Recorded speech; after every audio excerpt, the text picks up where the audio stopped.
so very hard to find.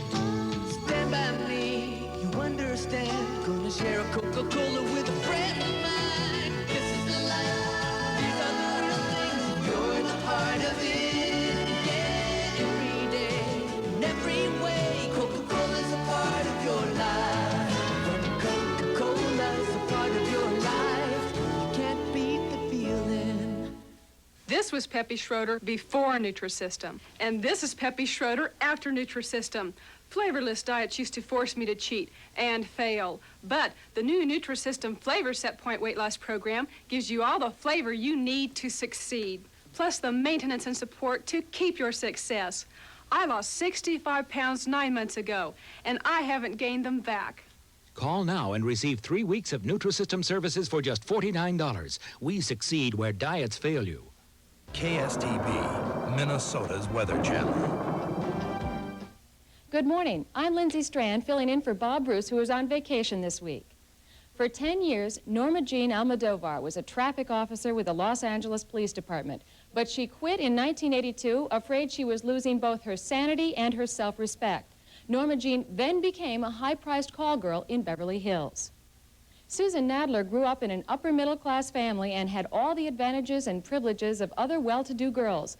But at the age of 26, she was caught in Mexico trying to smuggle 500 kilos of hashish. Both women served time in prison for their crimes, and today they tell us why they traded the security of conservative lifestyles for those of crime and risk. Next on Twin Cities Live.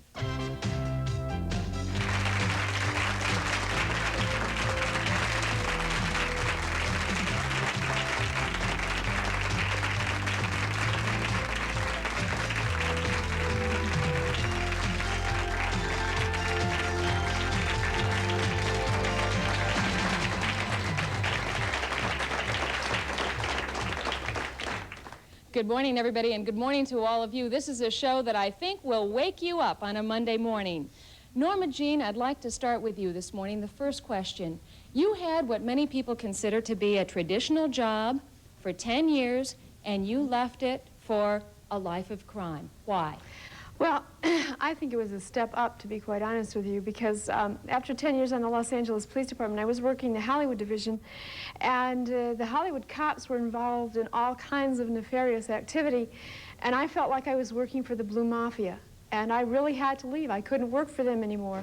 And to me, becoming a call girl, which to me was an ethical, honest job, was better than working for the Los Angeles Police Department for another 10 years. I just could not stand what was going on there anymore. Give us some specific examples. What could you not stand? Okay, well, the Hollywood cops had a burglary ring, a murder-for-hire ring. They were having sex with underage girls, young girls from the age of 10 years old, as young as 10 years old. A yacht theft ring. They were dealing drugs. These were the cops, not the people they were arresting. And I thought this was very wrong. I couldn't say anything about it while I was still there, because when you are in the system, if you criticize it, you are punished, as are many cops. And there's a lot of very good, honest cops on the police department, but they're stuck in a position where they can't criticize. They have to look the other way. And I just couldn't look the other way anymore. It sounds like you're saying you made the decision that I might as well not fight them, I'll join them and enter into a life of crime yourself. Well, see, now I don't think that private consensual adult activity, because I believe this is my body. It does not belong to the state. The state may not make moral choices for me. And I don't believe that private consensual adult activity should be a crime. I know that 10 years ago in California, the oral copulation was still a felony between consenting adults. And every cop I knew was a felon. They may not have been a good felon, but under California law, they were still felons. You say that you became a high-priced call girl. Yes. Let's define that a little bit for this audience and the audience at home. I mean, who are we talking about? How much money are we talking about? Well, I was a high-priced but part-time call girl, because I only saw from 1 to 5 clients a week. I made anywhere from $200 to $500 an hour. And then in one case, I saw one client, I made $10,000 in one night, and I didn't even have sex with my client. So I guess that was probably the top-end scale of prostitution. Are these people that we would recognize or know of? Oh, yes. You probably see them on TV, their names in the newspaper, politicians, actors, singers, comedians. These kinds of men were my clients. And I actually was quite honored that I would go out to dinner with these men and to expensive restaurants and sit there and spend an evening with them, learning a lot of things about their life, about business in general. And on top of that, they paid me. And I was very honored that they did that. How did you get into this particular job? I mean, did you have the former contacts or know someone to go to say, hey, I want to do this? Yes. I met a call girl, or several of them, when I was working on the police department. Of course, I knew that there was a vice cop who was married to a call girl, and of course, a lot of the call girls were still dating cops. They still are. That helps keep them out of prison. But anyway, I met one, and she introduced me to her madam when I decided that I wanted to go into that business. And tell me, what did your salary go from when you quit your job on the police force and became a call girl, annual salary? Well, as I said, I was only a part-time prostitute, so I didn't make lots and lots of money. I didn't go over $50,000 a year because I wanted to do other things. In fact, prostitution gave me the opportunity to do all the things I wanted. By working from 1 to 5 hours a week, I had lots of other time to do my writing, my painting. I make dolls, I sew, you know, I do a lot of these kinds of things, and it gave me the time to do that. Susan Nadler, when did your life of crime begin? Well, I was raised in an upper middle class family in Pittsburgh, and I had all the advantages and comforts of this lifestyle, and my father had a business, my mother was an artist. But I think that a lot of us that were raised in the 60s, particularly, with parents that were brought up in the Depression, we were prohibited from experiencing all sides of life. They tried to overprotect us to a large degree. And so crime became something very fascinating and thrilling to me. When I was about 10 years old, I began shoplifting, which is not a major felon, but I began taking little things from the 5 and dime. Things that I didn't need, things that I wanted, like eye makeup, which I never wore until I even went to college. Then I would say I didn't really get involved with crime until I was living in the Mideast. I had a scholarship there to finish my college degree, and I began smuggling hashish out of a yeshiva, which is a religious school, where King David was buried and the room of the Last Supper was held. We were smuggling it back to the United States in religious books. And that was where I really began experimenting with crime.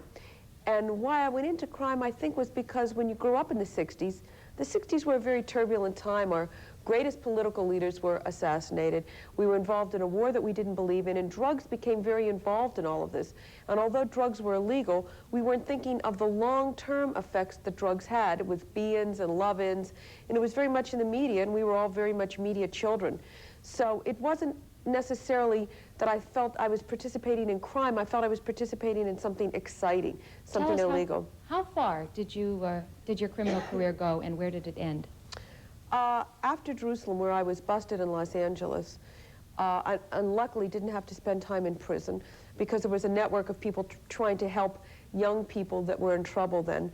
I was living in Los Angeles and participating in the real LA lifestyle, the real hypocritical LA lifestyle, which was wearing $150 shirts and eating salads in the smog on Sunset and talking about health foods and God and doing lots of drugs.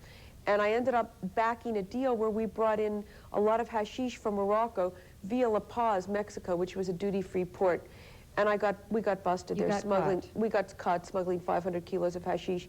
And I was really the first case that the DEA ever worked on in Mexico.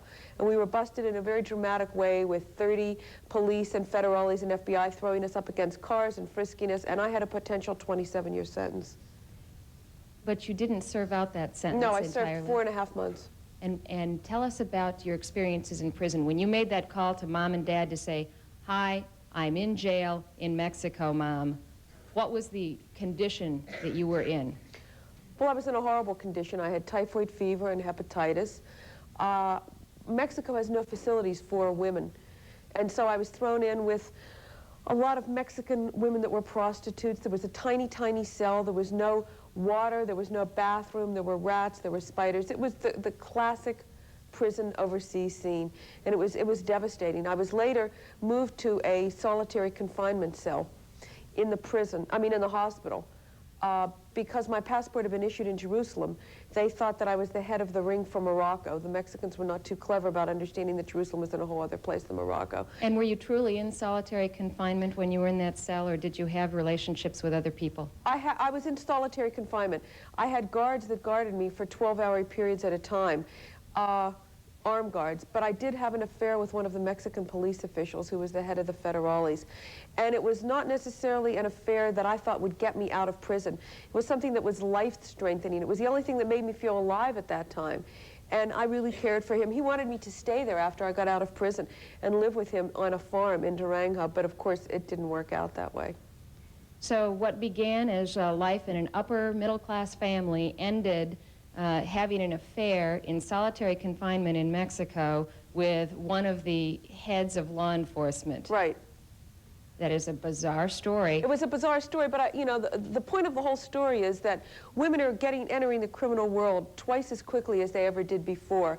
And not just women that are doing welfare fraud.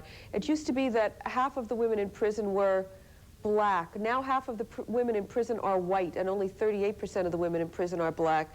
And there are a lot of women from middle-class homes that wanted the same thrills and the same power that men have always had. Men have been getting away with white-collar crime for years, acceptable white-collar crime, and women wanted in. Women wanted equality, and they are now getting it. And just because somebody looks nice does not mean that they are not capable of getting into crime. Just because someone is white and upper middle class and educated, of the 50 women that I interviewed, almost all of them were educated and came from upper class families. And they're all getting into crime now. So it's not how someone looks, it's who they really are. And yet, you can't tell me that all of your friends have ended up on similar career paths as yourself. What was the motivation for each of you? Norma Jean, what was the motivation? To become a call girl? Mm-hmm. Well, as I said, when I was on the police department, under the law, I was already a prostitute. I was just a very cheap prostitute because the law is a lewd act for money or other consideration. Every time I would sit on the sergeant's lap and blow in his ear, I was a prostitute. I was just very cheap. When I would go out on dates with cops, most of them were married cops, and I would end up back home in bed with them, and they'd say, "Oh, honey, I got to go home. My wife is waiting for me." I wasn't even there for my own sexual pleasure, and I couldn't figure out what I was doing wrong, and I felt very used and cheap. When I became a prostitute, I felt at least I was getting value for value. And for me, it was, as I said, it was as a career step up. I thought I was, and I still do, feel that I was doing a much better thing than I did in the police department because, first of all... How much, let me ask you this, how much did a life of glamour have to do with it? Not a lot. It was just simply that it gave me career options, it gave me time, and it gave me the money to do all the other things in my life I wanted to do. Norma Jean, I'm sorry, Susan, tell me, what was the motivation for you? I wanted to experience something that was thrilling, something that was out of the ordinary. I did not want to be closed into the box that my parents had planned out for me. Graduate college, marry a nice man, settle down, have children. That is not what I wanted. I wanted other experiences. I wanted to do what I saw men doing. You know, the crime is very glamorized in this country. And I would like to make the point that my book does not glamorize crime because it presents the facts of who the women are, what the crime was that they were arrested for, and how long they spend in prison. None of the women I tell the stories of are floating down the Riviera in a yacht. They are all doing time. But back then, it seemed something very thrilling and very exciting, and I wanted out of the middle-class life. Were you starved for attention? Yeah, I think that's a large part of it. I think that when you're younger, when you grow up in a middle-class, upper middle-class family, and you are good, you do not get that much attention. But when you are bad, they pay a tremendous amount of attention to you, and it becomes sort of a self-fulfilling prophecy. The worse that you are, the more attention that you get. And I think that I really wanted attention. I wanted my father's attention particularly. We are talking with two women here, and we'll pick up on that point in just a minute, how much you wanted your father's attention, both of whom have had a life in crime, both of whom have served time in jail, and both of whom are here today to answer your questions, live on Twin Cities Live.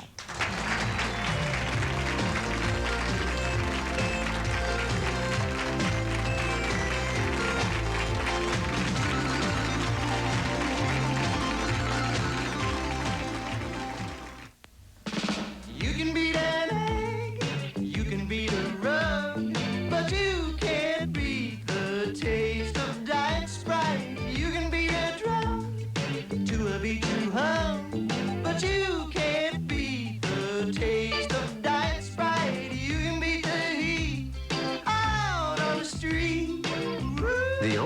favorite soft drink with lime. You can beat the taste of Diet Sprite. Budget Power, the home improvement expert, brings you store-wide savings during the Spring Fix-Up Sale. Save on GE Miser Floodlight Bulb. Spreads 150 watts of light for the cost of only 120 watts. Brighten your bath with decorative toilet seats from Mayfair in a rainbow of colors and design. American Bath's elegant and decorative faucets are on sale, featuring brass, porcelain, cut crystal, and solid wood handles. The night comes alive with the warm glow of low-voltage accent lighting from Lunalight by Toro. Save more during the Spring Fix-Up Sale at Budget Power, the home improvement expert. Come exercise, lose inches, and feel better at Easy Trim and Fitness Centers. Their tables are designed to stretch and flex your muscles while toning and firming every area of your body, like stomach, hips, and buttocks. Easy Trim features concepts and motion tables for men and women of all ages, even for those with physical limitations. A 1-hour session can have all the benefits of hours of strenuous floor exercises. Visit Easy Trim as often as you'd like. There's no membership fee. Call now to arrange a free demonstration at the Easy Trim and Fitness Center in either Blaine, Cambridge, or Pine City. Now, there's one more reason to shop with confidence at Best Buy Superstores. It's Best Buy's incredible 125% lifetime price guarantee. Now, when you purchase any item from Best Buy, we'll guarantee the lowest price for as long as you own the product. If you find the same merchandise advertised or sold for less, Best Buy will refund the difference, plus another 25% of the difference. Come to Best Buy for full details about this incredible offer. Why settle for anything less? Child abuse. It is one of the most major problems to be brought out in the open in recent years. But with all of the attention, why has it risen 55% in 4 years? We'll try to find this out next Thursday on Twin Cities Live when we ask the parents themselves why they would abuse their own child. Call 641-1298 for free tickets as we honor National Child Abuse Prevention Month and attempt to put a stop to this drastic crime. We will hear from members of Parents Anonymous, which is a program designed for treatment, intervention, and prevention. In other words, to save lives and to save families. Again, that's next Thursday on Twin Cities Live.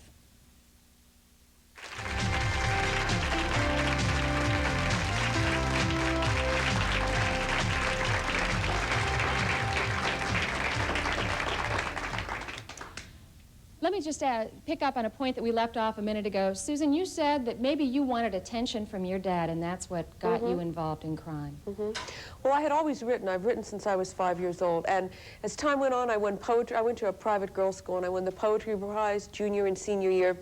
But this did not seem to evoke much attention from my father. It seemed that the only way I could get attention was to be provocative and to do things that I was not permitted to do.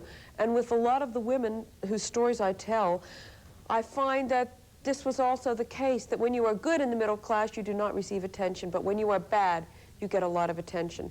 And it becomes the self-fulfilling prophecy of the bad girl, who starts off good but goes bad, and when she's bad, she gets lots of attention.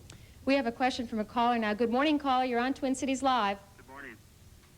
And my question is for Norma Jean, and she claims that she was on the Los Angeles Police Department. That's true, yes. Yes, and when did she go through the police academy? I was a civilian traffic officer, and I went in 1972.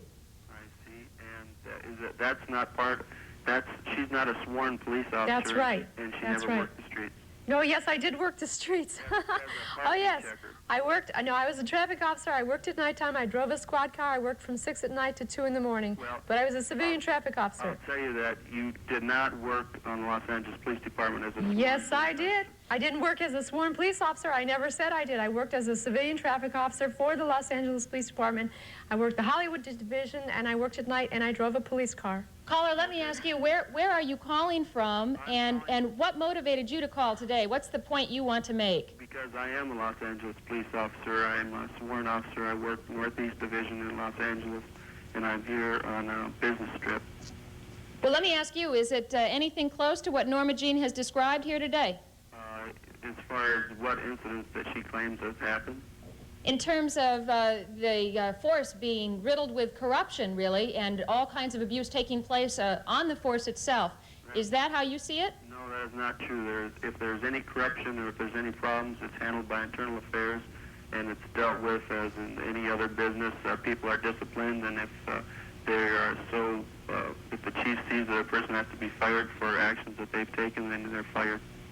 Norma Jean, you seem to think, however, that people just close their eyes to the things that they witnessed. I think, in fact, this officer is closing his eyes, too, because if he doesn't even read the paper and knows what's going on.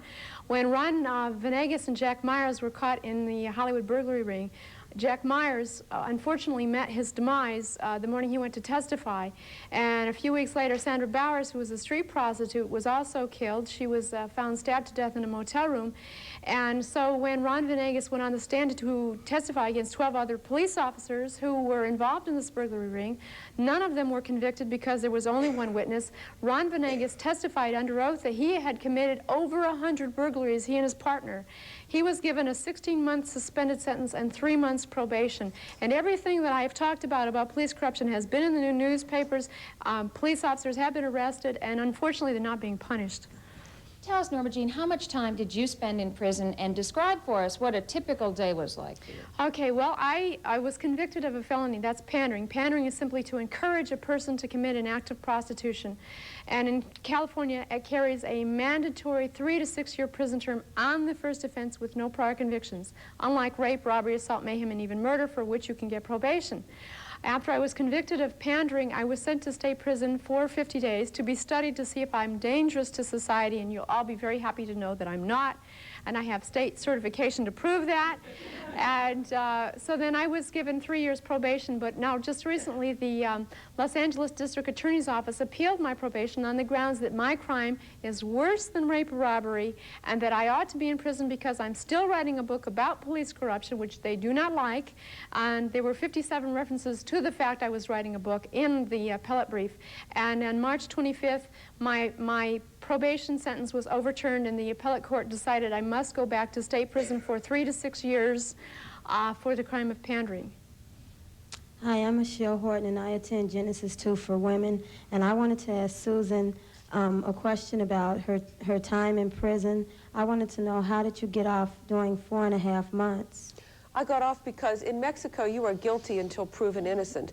And they had to prove that I was guilty of what I did. And because my name was not on the package, there was no way.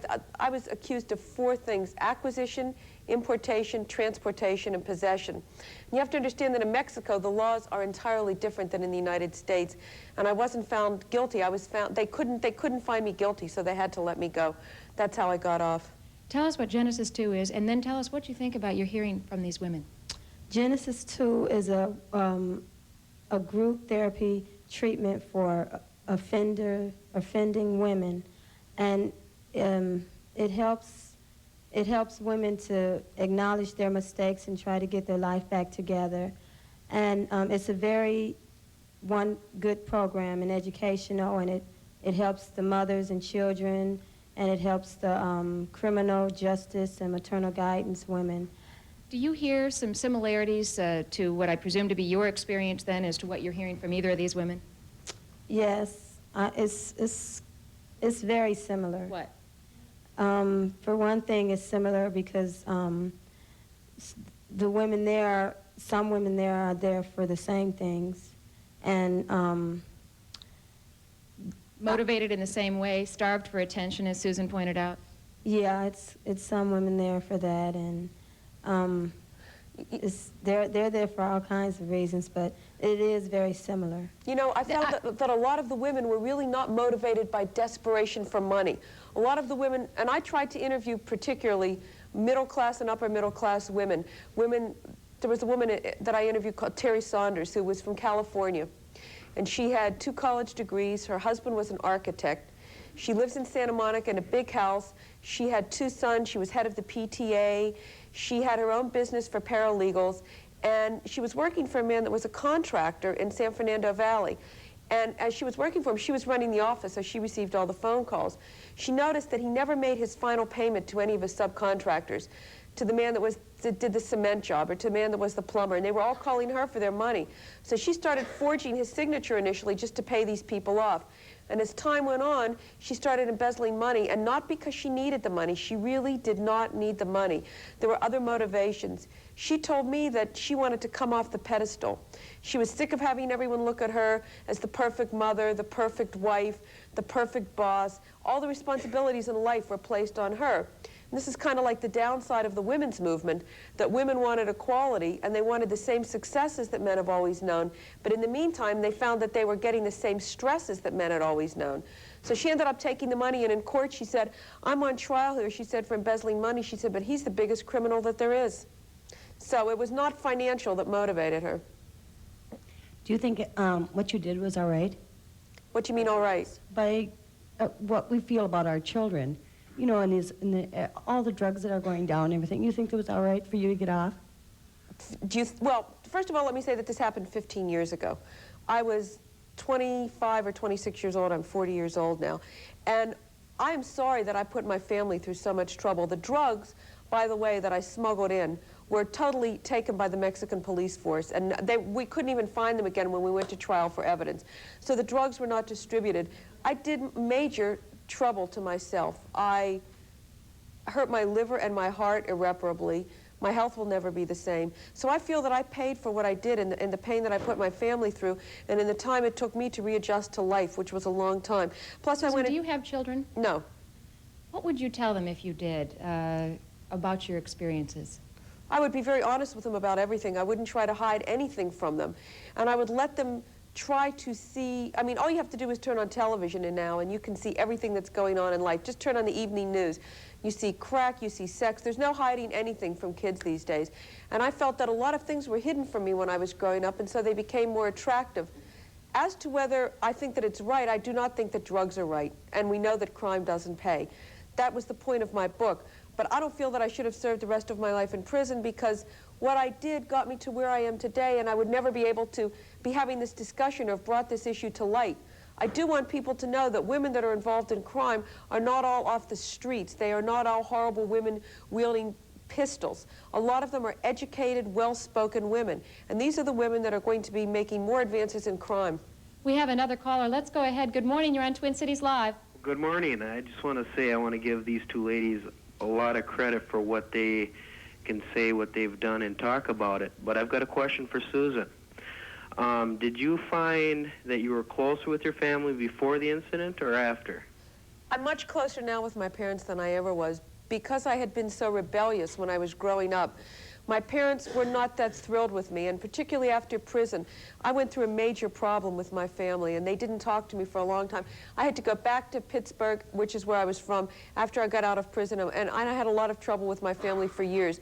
Now they're very proud of me. They're happy that I'm publishing. They're happy that I'm, doing productive work, and they're happy that I've brought this issue to light. We are talking here with two women, both of whom have had experience in lives of crime, and they are here today to share their stories, very different stories, but there are some similarities, and we are going to continue our conversation right after this.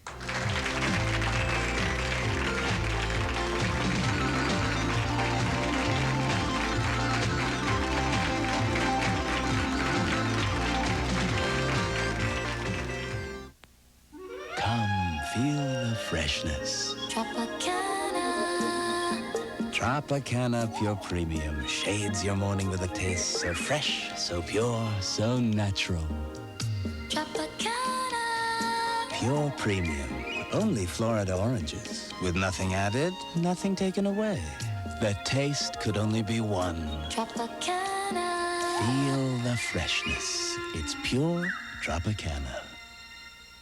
At MIM, careers happen. The teachers spent a lot of time with you because they want you to get out there and do your best. You get the chance to put what you learn in the classroom into use. I had 3 offers out of 4 interviews, and I had the feedback within a month. At the Medical Institute of Minnesota, it's your choice. Medical assistant or laboratory technician, dental assistant, veterinary technician. Call for our free brochure, 800-331-2000. Call 800-331-2000. The law offices of Meshbesher, Singer & Spence, a good firm to have on your side if you've been hurt in an accident. If you've been injured in an accident and believe someone else is at fault, we'd like to help you. Without an attorney to take your side, you may have to pay much of your own way, and that isn't fair. But we can help, and you can see us for free. In fact, we're paid only if we win your claim and you collect. It's the only fair way. Meshbesher, Singer & Spence, on your side. For people on the go, it's the smart thing to do. Get your Q gasoline and grocery specials too. Always wondered what the Q stood for, but since I began stopping here, I decided it's for quick. It's quantity. It's quality. Quintessential. What? It's the quintessential superette. It's got everything. Gas, groceries, neat people, neat store, and super specials. Quintessential, see? Smart kid. For people on the go, oh, it's the smart thing to do. IQ. Do you? You're pregnant. You know your waistline will increase, but how can you keep the rest of your body in shape? How can you control your weight gain at a time when it can really get out of hand? Well, come on down Friday, April 10th, and we will show you how. Put on your maternity sweatsuits and take part in a medically approved exercise program for the mothers-to-be. Reduce the painful quirks of pregnancy, the calf cramps, the back pain, the fatigue, while increasing muscle tone and energy. And it does not just stop there. If you have just had a baby, you may still feel those conditions and also want to be toning up. You'll want to come on down, too. Call 641-1298 for free tickets to Twin Cities Live Friday, April 10th, when we do special shape-ups for those 9 months and more.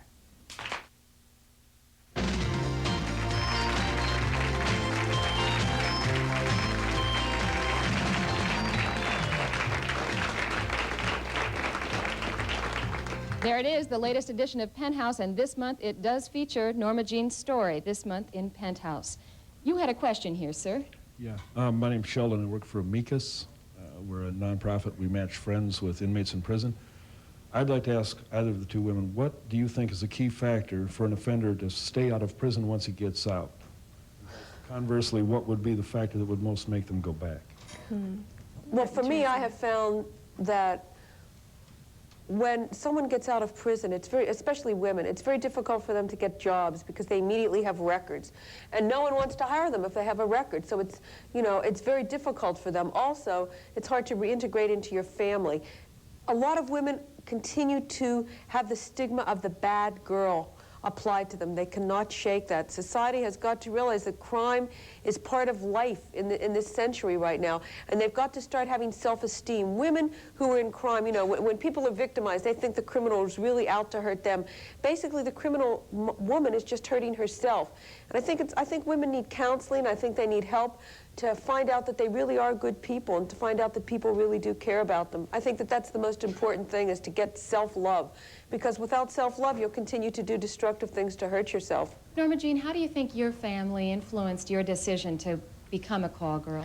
Well, I mean, they didn't influence. I have 14 brothers and sisters, and I'm from a fundamental Baptist family.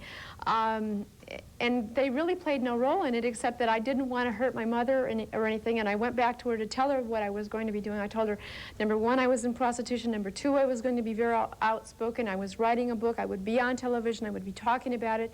And what did she say? Well, my mother is a very, very understanding woman, very Christian, if you will. She does not judge me. She believes that's God's job to do. And she said, well, I don't approve of your lifestyle. You know that, but I still love you. As far as the rest of my brothers and sisters are concerned, they've been very, very, very open about it. They're very proud of the stand that I've taken, and of course, because of the book that I've been writing, they're very proud that I have been doing that and talking about it and having the courage to go out and go public about it. You have said that there was some sexual abuse in your family as you were growing up. Yes. How do you think that relates to your decision to go on into a career of sex? Well, okay. I have 5 other sisters, and they were all equally sexually abused by my father, and none of them have gone into a life of prostitution. I did not go into prostitution until I was 31 years of age. I don't think that had anything to do with my decision. Let me go ahead. You've got a question here? Yes, for Susan. Was you doing drugs when you were smuggling? Yes, I was. Yeah, I was. Drugs were a part of my life, and it's interesting because the women whose stories I tell in the book, let's say, the ones that are involved in street crime, which is the confidence game. There was a girl in my book who came from a very wealthy family in Spain and grew up with nannies, etc. And at the age of 16, she was scaling her neighbor's walls in black tights and gloves. And this was in Miami. She was also using drugs. But the women that I've seen that are involved in corporate crime are not using drugs. Many of them drink, which seems to be much more acceptable than doing drugs. But yeah, I was using drugs. We have a phone call question or two. Go ahead. Hello. Yes, my question is to Norma Jean. Are you concerned about making what you've done seem glamorous to the young girls that are on the street right now, the young Am I teenage concerned girls? about it?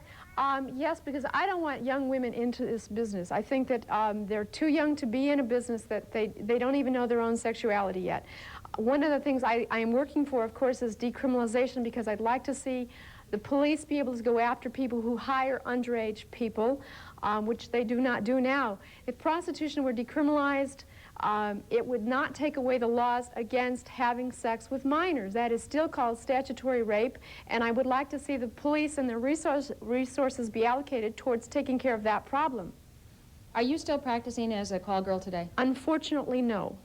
And I say unfortunately because I would really like to be back in my profession. I found it to be a very nurturing career. People don't think of it that way, but I did. I found that when I touched my clients and held them, I was doing something very nurturing. It was not simply sex. In fact, most of it was not sexual at all. Why are you not practicing? Because I am a convicted felon. I am on probation. If I work, I will go to prison. Of course, I'm facing prison anyway, so now I don't know. And you are actively working to make prostitution Yes, I legal work in the with country. Coyote, Catharsis. I work with women's groups to help young women get out of prostitution because they don't belong in this business. Now, you are married. Yes. What does your husband think? And what did he think when you were practicing? Well, we've been together for 12 years, and I left the police department in 1982. He knew that I was going into the business. It was my decision to make. He felt simply that if I did not become hard and jaded, that he had no objections because we understood each other sexually. And that was his only concern, that I take care of myself. And of course, I told him, number one, being out in the streets of Los Angeles Hollywood division at nighttime until 2 o'clock in the morning alone, I was in a lot greater danger than working as a call girl through a madam with clients who were well known to the madam. And the other thing is that if I hadn't become hard and jaded and bitter after 10 years on the police department, I didn't see how making people feel good for money could make me feel hard and jaded.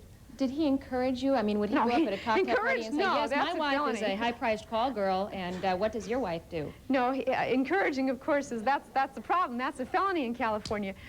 He didn't encourage or discourage. It was just my profession, and that's what I wanted to do. Okay, good enough. And I think we've got some more questions. You had one here. What's your question? My question is directed to Susan. You mentioned a few minutes ago something about the difficulty in re-entering society. Yes. I wish you'd comment more about that and how hard it was or easy to get back with your friends and things like that.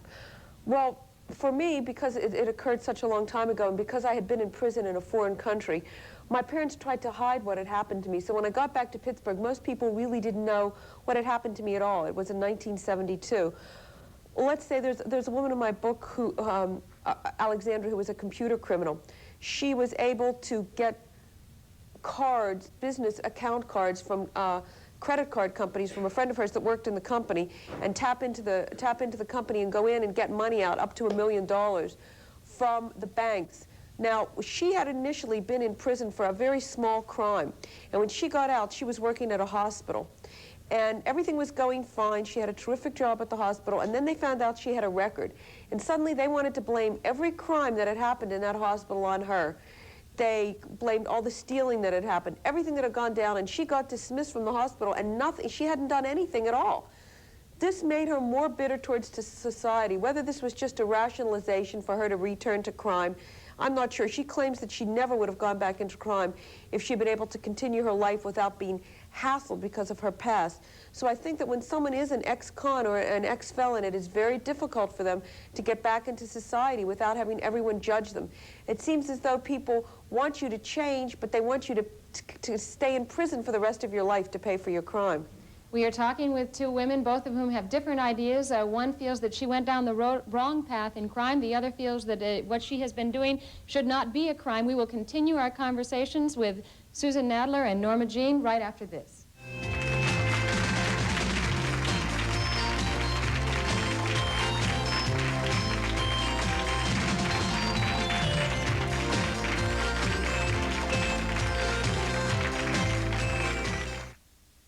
Set your alarm to watch Eyewitness News Morning tomorrow. You will see how... Become a medical assistant at Lakeland Academy. Start a career in the medical field, helping others. Be a professional. In 8 short months, you'll be ready for work. I got a job. I got a job. I got a job. We'll help you find a job when you graduate. Call 827-5656. Lakeland Medical Dental Academy. Call 827-5656. Call now, 827-5656.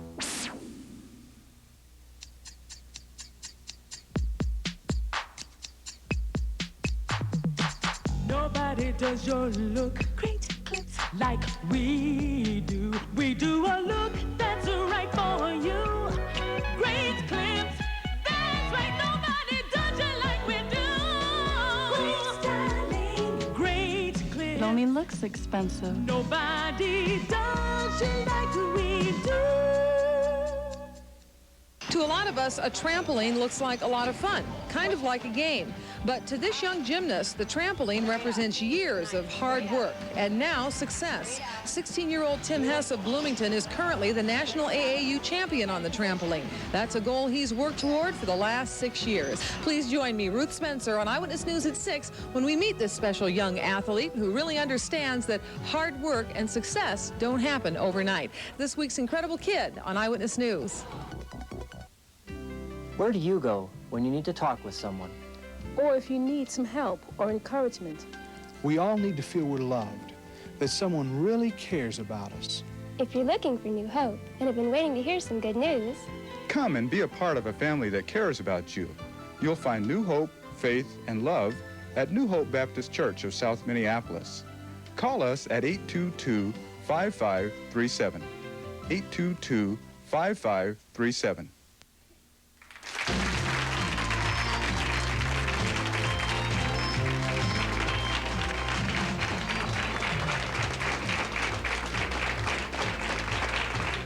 Good Girls Gone Bad is the name of the book that Susan Nadler has written.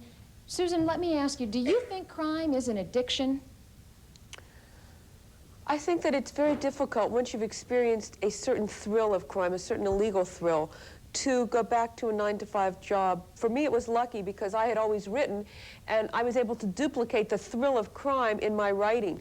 But I don't know necessarily about other women. I can say that some of the women in crime told me that when they were getting away with some of their crimes, they experienced an orgasm. So it was sexually very titillating to them. Good question. Yeah, I'd just like to say, I don't, Norma Jean, see how you can say that your sexual abuse had nothing to do with your crimes at all. Well, I don't, because by the time I was 31 years of age, I had totally resolved those problems. That was not my reason.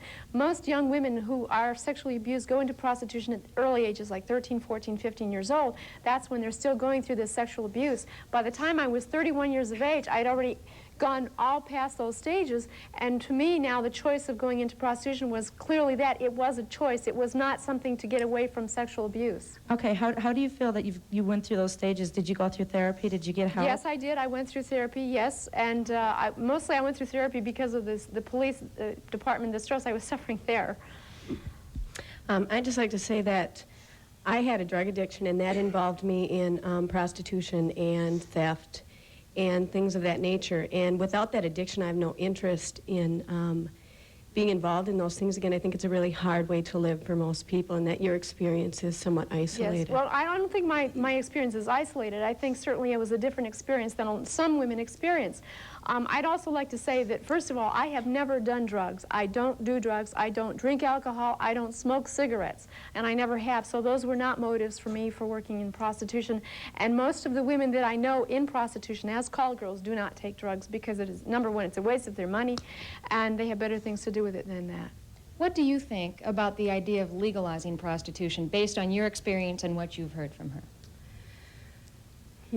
I really don't know, because my experience with it has been that it's a very destructive thing for people. And for you?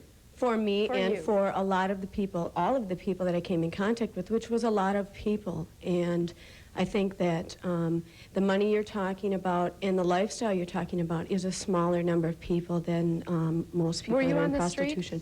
No, I worked inside, and you know, I never walked the street, but and I too made a lot of money. I spent a lot of money, and I just think that, you know, it's a negative experience for most of the people that I came into contact with. Tell us, what was your motivation? Money for drugs. I heard some applause back here. Stand up here and tell me what you think. I think it's true that it is self-destructive behavior. I mean, I don't for think whom? For yourself. For you, perhaps, but for me, it was a nurturing profession. I felt very, very satisfied by making people feel good instead of giving them a ticket, having them yell at me. Instead, I was making someone feel good for a change. And when I would leave that job, I was very happy because I had left a human being happy. Go ahead. But how does that make you feel? Made me feel wonderful. To make somebody else feel good is not degrading to me. That was my experience. Let me go ahead. You have been making some faces back here. Why?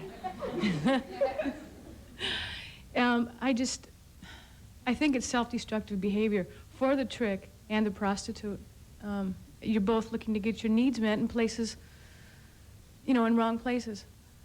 What about that? That you are looking in the wrong places to get your needs met? Well, see, I didn't find it that was not my experience. My experience was that there are a lot of men out there who have needs that need to be met. There are divorced men who have gone through painful divorces who are not able to go out and maintain normal relationships for a period of their life. I felt I was a bridge between one relationship and the other. I felt it was a very necessary kind of relationship for these men. I had some clients who were divorced and could not remarry because of their traumatic situation, and I felt for them I was a fantasy woman that helped them at least have some kind of you know, sexual or whatever kind of relationship in their life that they would not otherwise have. Didn't it ever occur to you that you might get, you know, a serious disease like AIDS or anything like that? And how did it affect you? Well, first of all, when I was on the police department, I was having far more promiscuous relationships with cops, and I did not know the first thing about sexually transmitted diseases. When I started working as a prostitute, I learned everything there was to know, or at least everything you could find medically on sexually transmitted diseases, and I made it my business to know how to take care of myself, which is something I never did when I was having sex with cops.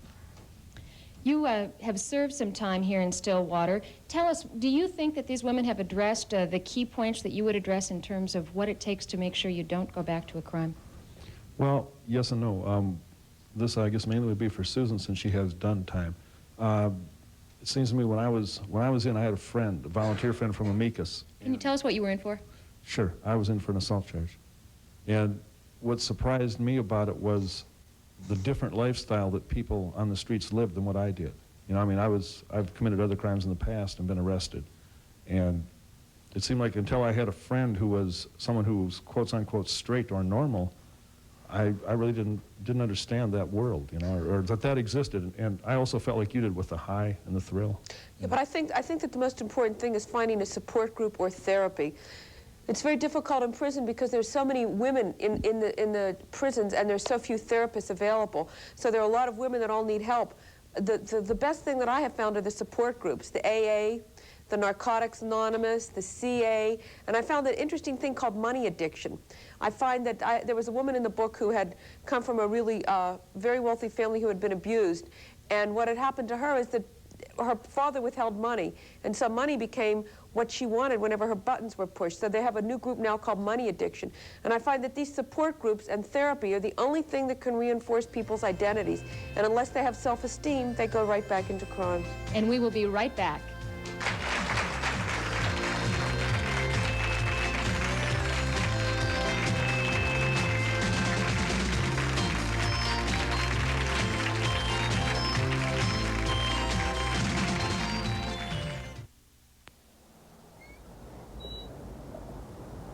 Can I have you and a white living room, too?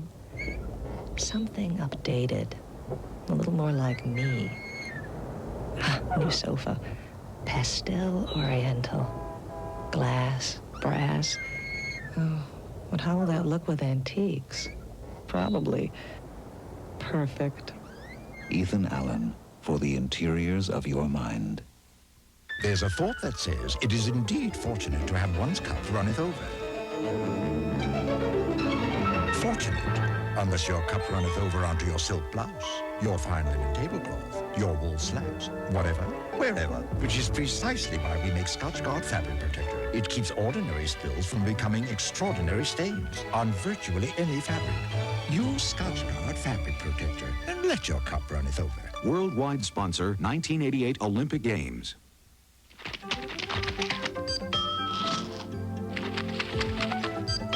Now the fresh fresh taste of Vandy Camps has a new ring to it.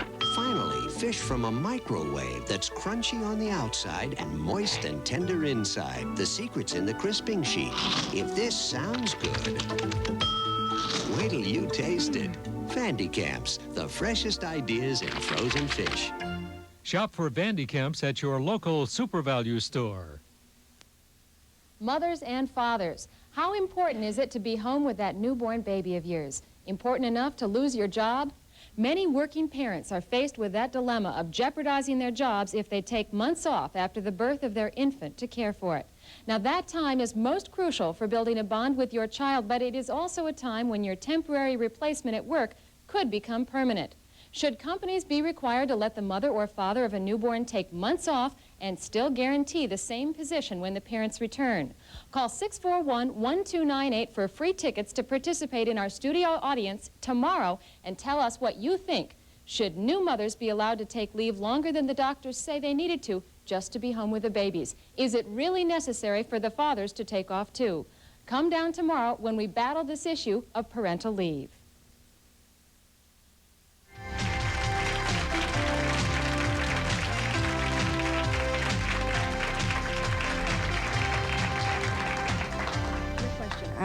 I don't exactly have a question. I have a more a comment. Okay. As I look at these two young people, I'm glad I've met them, and it's a whole new ballgame for me because it isn't the type of life I've been in, had anything to do with.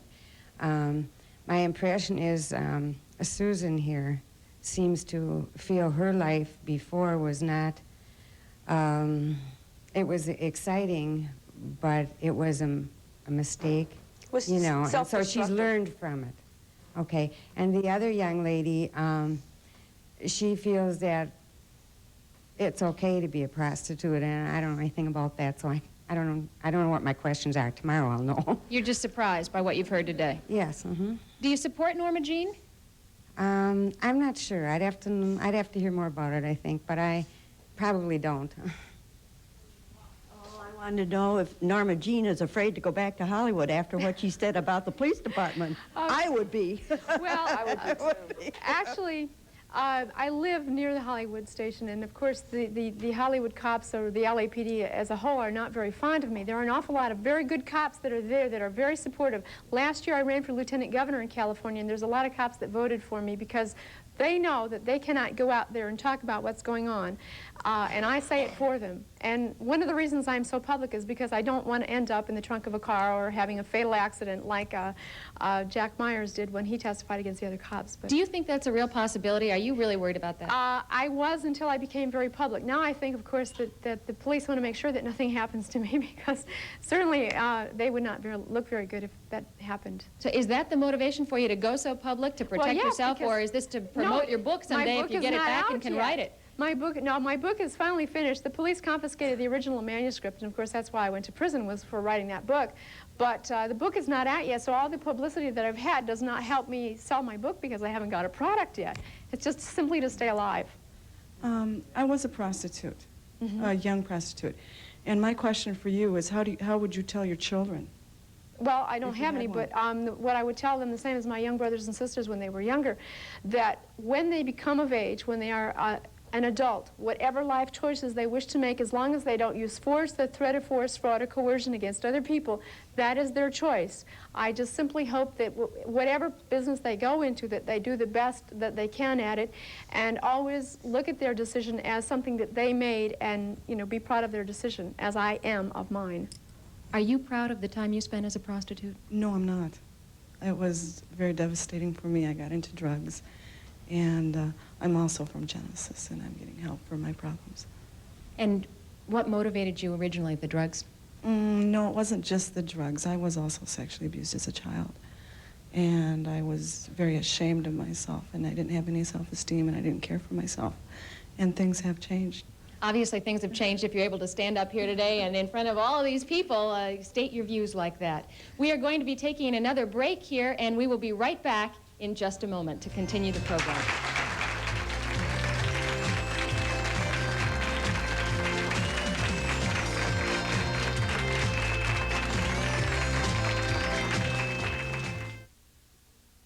I thought it was a lie. Who can make glasses in an hour? I was kind of suspicious. It may seem hard to believe, but you really can get quality eyeglasses in about an hour at Lens Crafters. Our in-house laboratories can custom grind your exact prescription in about an hour. Listen. I had my glasses in less than an hour. Inside of 45 minutes, when I got my glasses and could see, I was flabbergasted. Lens Crafters, 3 locations, including Burnsville Mall, Southdale Mall, and Lomans Plaza. Without qualified machinists, our world would be a different place. There would be no cars,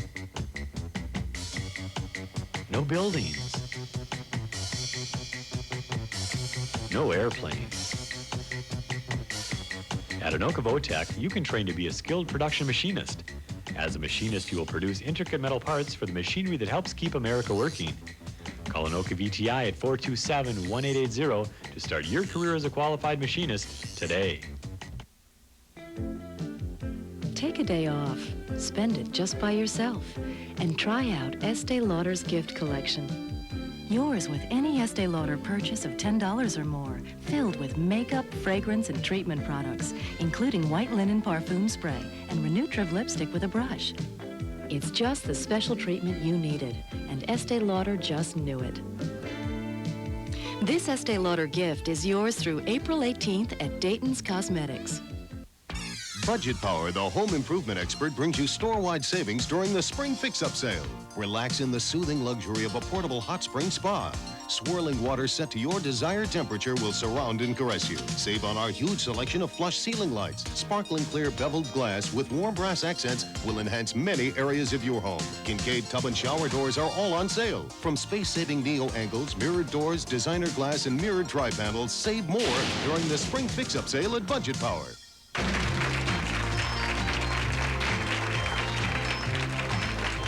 Penthouse Magazine with Norma Jean's story coming out tomorrow, and also Good Girls Gone Bad, Susan Nadler's book, which is just hitting the bookstands now with experiences of herself and many other women who have found that they entered a life of crime.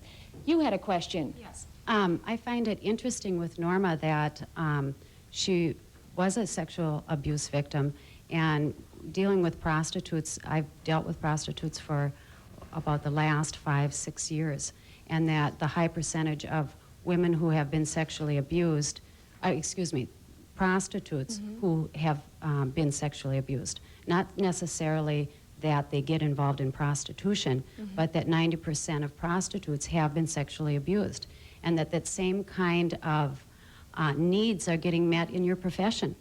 Well, that may be true, but how about maybe 90% of traffic officers, female traffic officers, have been sexually abused too? We can't say that that's what causes them to go into traffic officer work.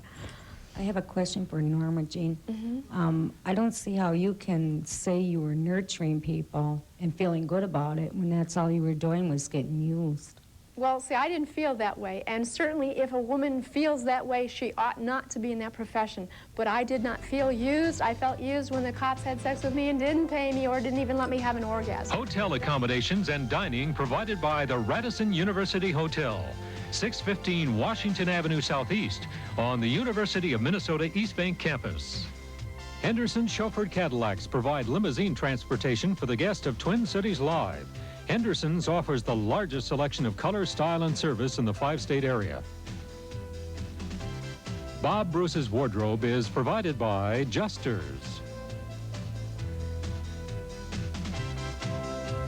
Hair and makeup provided by Take 5, 504 North 1st Avenue in the Butler Building. Susan, how she thought her father might have made a difference when she was younger for her turning into that. She said she was trying to get her father's attention. Well, I want to say that I don't blame anything that happened on my parents at all, because then they could blame it on their parents and then it goes all the way back. I take full responsibility for everything that I did. And if I wanted my father's attention and wasn't getting it, you know, it was because he was working so hard to try to support us. I take full responsibility for what I did, and all the women in my book are totally self-motivating. None of them were coerced into their actions by their family. Thank you all very much. Thank you for having me. Thank you, the two of you, and thank you, all of you in the audience. Very nice job today. He's got other questions. Globe College of Business. Being at Globe has better super